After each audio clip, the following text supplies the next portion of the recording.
Toyota just broke ground on a battery that could end range anxiety. 745 miles of charge, 10-minute charging, 40 years before it even fades. This is the same company the internet's called too slow for years. They just had their biggest sales year ever. #1 automaker on Earth, 6 years straight. So, did Toyota miss the EV revolution or just make it obsolete? The company everyone loved to doubt. Let's rewind, because you genuinely can't understand what just happened without understanding why Toyota played this whole EV transition so differently from everybody else in the industry. Back in 1997, Toyota launched the Prius. At the time, it was a punchline, a weird little hatchback with a battery bolted onto a gas engine, marketed almost entirely to people who wanted to feel good about their commute, rather than people who cared about performance or style. Car magazines mocked it. Late-night hosts made jokes about it. Nobody in Detroit thought it would matter in the long run.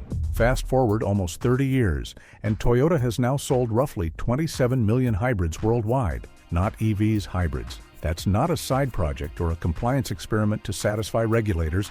That's one of the largest single technology bets any car company in history has ever made, sustained across 3 decades through multiple recessions, fuel price swings, and shifting political winds. And it paid off in a way almost nobody predicted back in the early 2000s.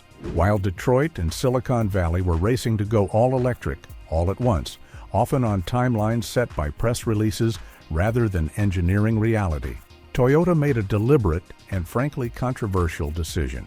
They called it a multi-pathway strategy. Instead of betting the entire company on battery electric vehicles the way GM and Ford publicly committed to, Toyota kept building hybrids, plug-in hybrids, hydrogen fuel cell cars, and EVs, all at the same time, side by side, and let customers decide which one they actually wanted to drive home. Critics hated this. Wall Street analysts wrote entire reports arguing Toyota was being too cautious, too slow, too stuck in the past, clinging to combustion engines out of fear rather than strategy. Elon Musk himself has taken public shots at Toyota over the years for dragging its feet on going fully electric. Investors questioned why the world's biggest automaker wasn't sprinting toward a battery-only future like everyone else claimed the future demanded.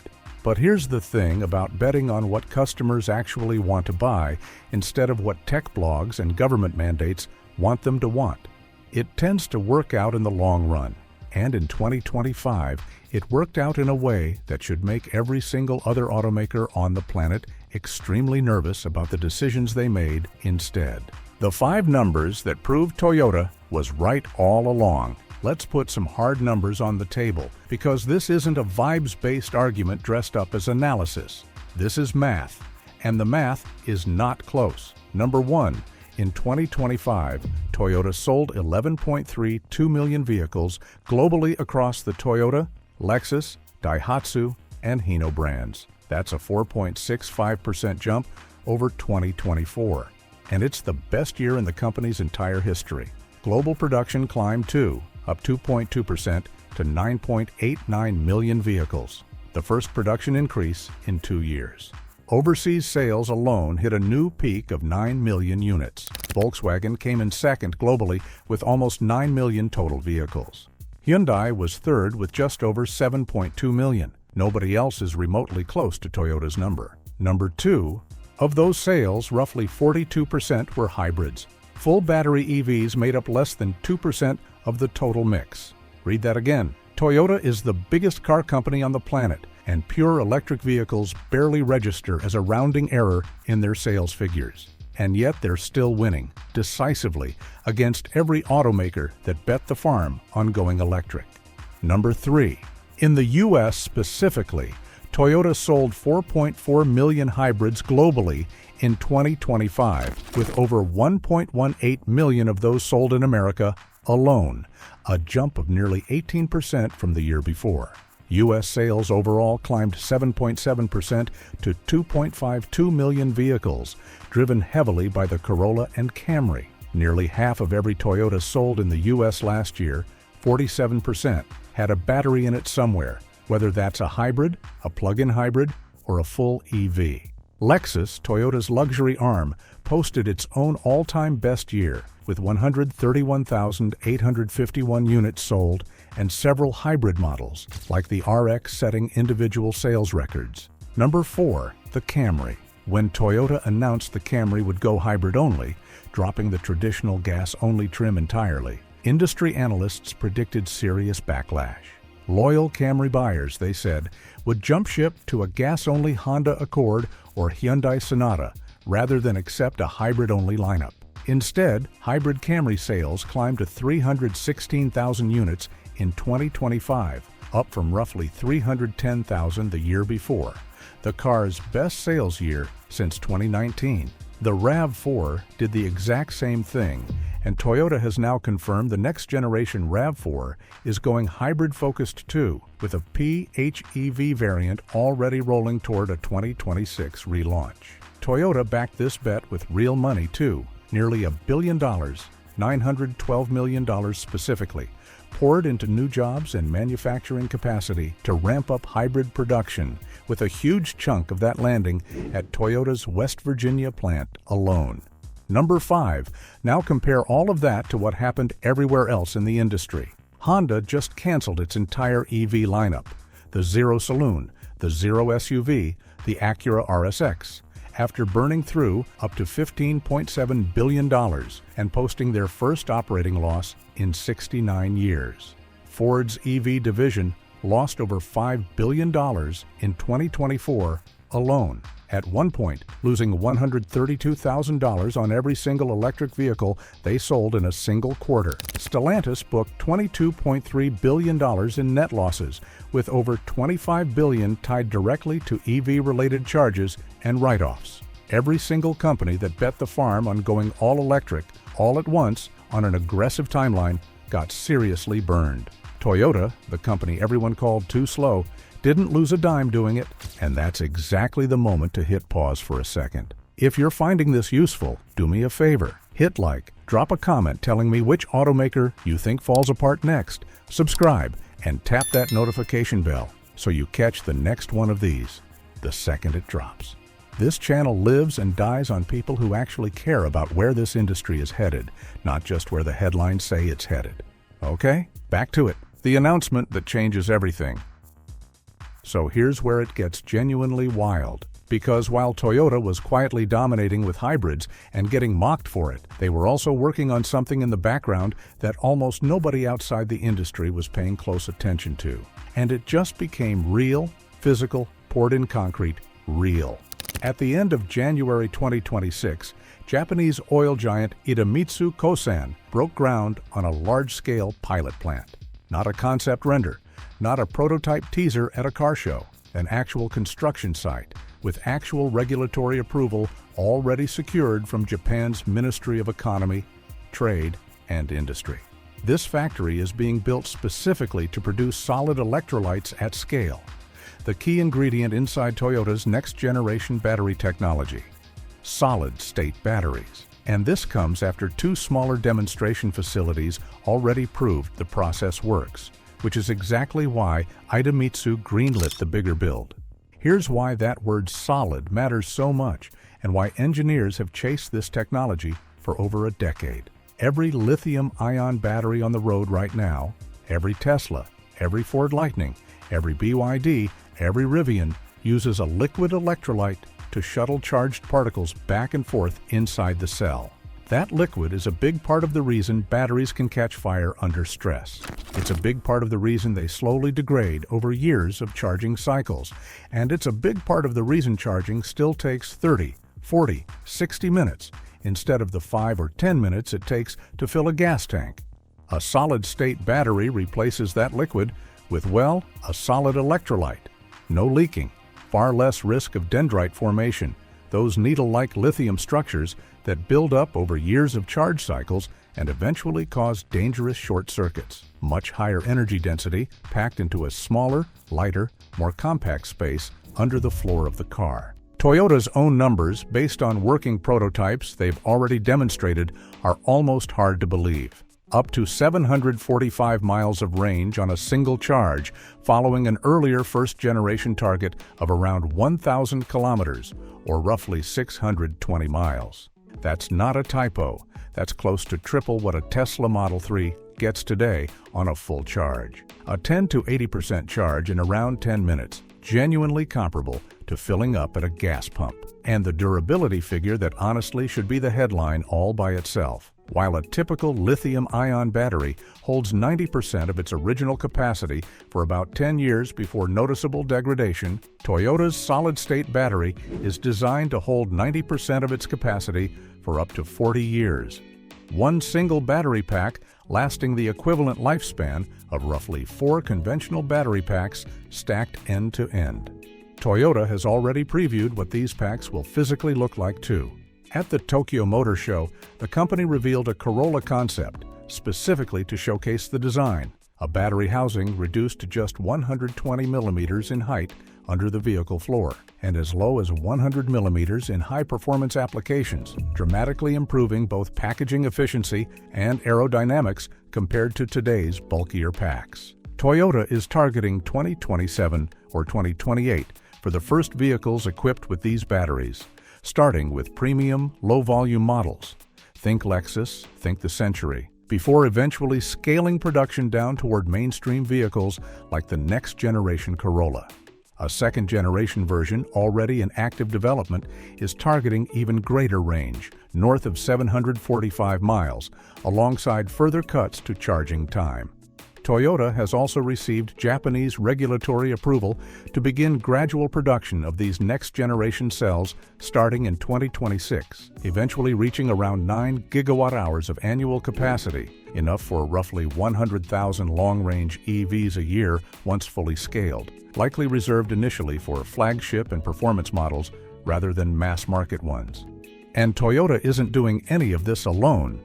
They're partnered with Sumitomo Metal Mining on a highly durable cathode material developed since 2021 using Sumitomo's proprietary powder synthesis technology, and now with Idemitsu on the solid electrolyte supply chain, with a target of producing roughly 1,000 metric tons of lithium sulfide annually once that plant is complete.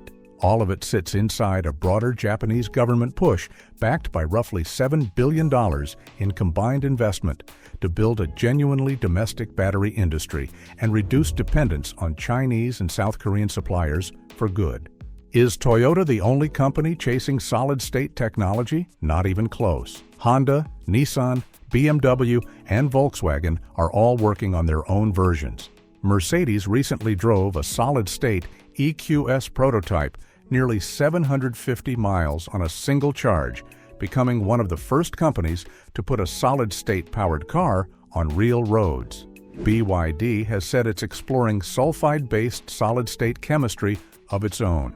Chinese players like Chery, GAC, and Qingdao Energy are all racing toward their own solid-state timelines too. This is a genuinely global, genuinely serious race, and multiple credible players are deep into it.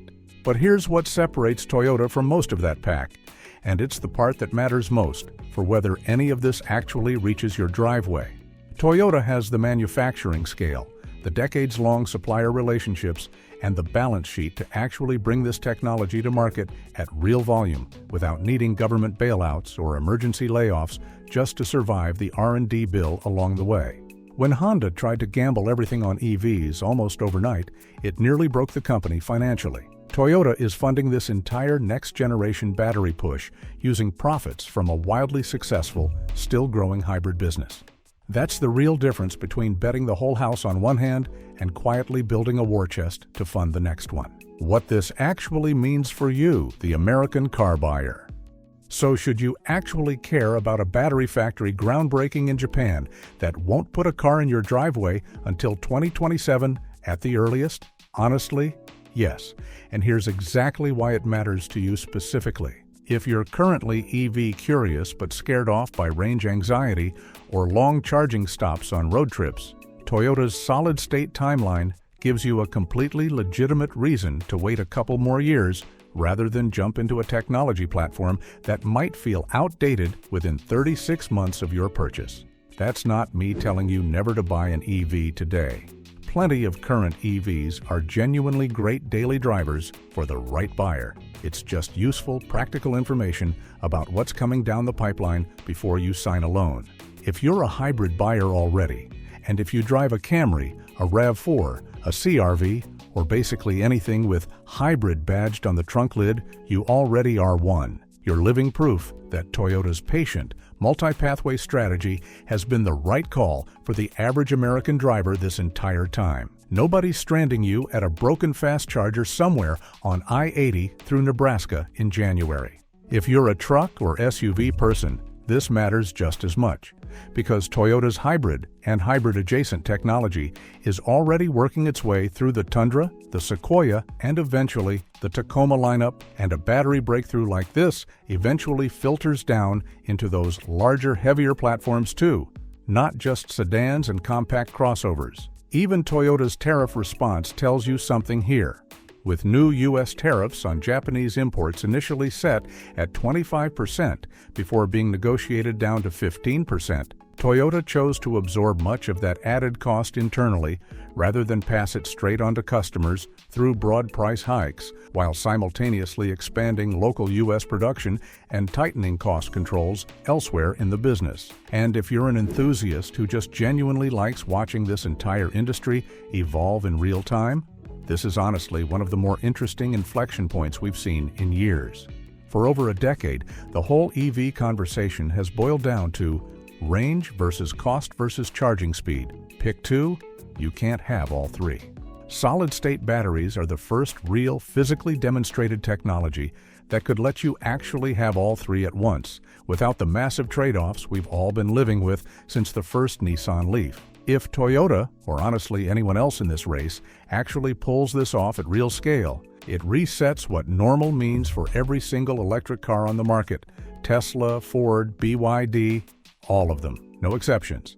That's the real headline hiding underneath the Toyota blows up the EV market framing you clicked on. It's not that Toyota rolled out some flashy concept car on a stage with dramatic lighting. It's that the most conservative, most profitable, most methodical car company on earth just quietly poured real money and real steel into the exact technology that could make today's entire generation of electric vehicles look like a transitional product within a decade.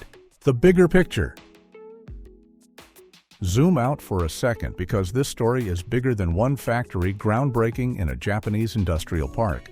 For the last 5 years, the auto industry has treated who's winning the EV race as the only question that actually mattered. BYD versus Tesla, Ford versus GM. Everybody sprinting flat out to hit government mandates and satisfy investor expectations, often moving faster than the actual battery technology, the charging infrastructure, or the real customer demand could reasonably support. Honda just proved exactly what happens when you sprint too fast for too long. A $15.7 billion write-off and the company's first operating loss since 1957, wiped out in a single announcement. Toyota looked at that same industry-wide race and asked a completely different question. Not, how do we win the EV race right now, this quarter, this news cycle, but what does the customer actually need, and how do we methodically build that instead of chasing a headline? That patience let them keep making serious money on hybrids while the rest of the industry was setting billions of dollars on fire, and it gave their engineers the runway and the funding to develop something genuinely next generation instead of rushing a half-finished battery to market just to hit an arbitrary deadline set by a press release. There's a real uncomfortable lesson buried in there for the entire industry, and it's one Detroit and Silicon Valley have both been remarkably slow to learn. Being first isn't the same thing as being right. Toyota wasn't first to EVs, not by a long shot, but they might end up being first to the battery technology that actually makes electric vehicles work the way everyone originally promised they would, back before the hype cycle got ahead of the engineering. 700-plus miles of range, gas station speed charging, and a battery pack genuinely built to outlive the car it's installed in.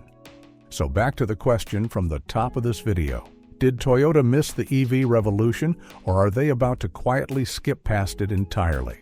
based on what just broke ground in Japan, layered on top of the best sales year in company history. I honestly don't think that's much of a question anymore. Toyota didn't blow up the EV market with a flashy concept car and a dramatic stage presentation.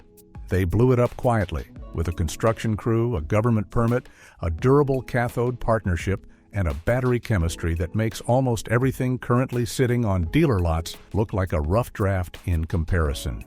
So where do you land on this one? Are you Team Toyota? Patient strategy wins in the end? Or are you still not convinced until you actually see a solid-state Toyota parked on a real dealer lot with a real price tag? Maybe you're just here for the drama of watching Honda and Toyota take completely opposite paths through the exact same 5 years, ending up in two completely different places. Drop it in the comments below. I genuinely read every single one. If you're new here, Motor Zen is where we break down the real story behind the headlines in the car world. The engineering, the business decisions, the numbers nobody else bothers to actually pull up and check. We don't play favorites between brands or countries. We just follow wherever the story genuinely leads, even when that means admitting the company everyone spent years doubting might have been playing the longest, smartest game in the entire industry the whole time. Hit subscribe, ring that bell, and I'll see you in the next one.